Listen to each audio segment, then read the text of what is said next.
IFS मधल्या शाळेमध्ये इतकं सुंदर वातावरण, इतकं छान मला खेळ सुद्धा त्या शाळेने दिले, साध्या शाळेने दिले. विद्या मंदिर माझ्या शाळेचं नाव होतं, पण खूप सुंदर पद्धतीने मला तिने घडवलं. त्याचा मला अभिमान आहे. मला मराठी शाळेचा खरंच अभिमान वाटतो.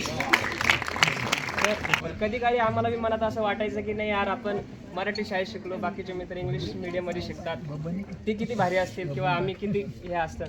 पण हा पिक्चर पाहिल्याच्या नंतर आम्हाला एवढा त्या अंतःकरणात रुजलं, ते मराठी भाषेचा अभिमान आमच्या अंतःकरणात रुजला. आणि तुमच्या ह्या पिक्चरच्या ह्याच्यावर शाळा मराठी माझी हे सॉन्ग आहे ना, ह्याच्यावर आम्ही इन्स्पायर होऊन आम्ही एक फोक मंडळी स्टार्टअप केलं आणि त्यात आम्ही तो व्हिडिओ सोडला. तुम्ही केलं? हो, आम्हीच हो, तर आमची आता ही संकल्पना आहे, फोक मंडळी आम्ही आता चालू केलंय. तर हळूहळू मी हेमंत दादाशी कनेक्ट केलं, पण तर हळूहळू आम्ही चालू केलंय. तर आमची भाषा आम्ही थँक्यू सर.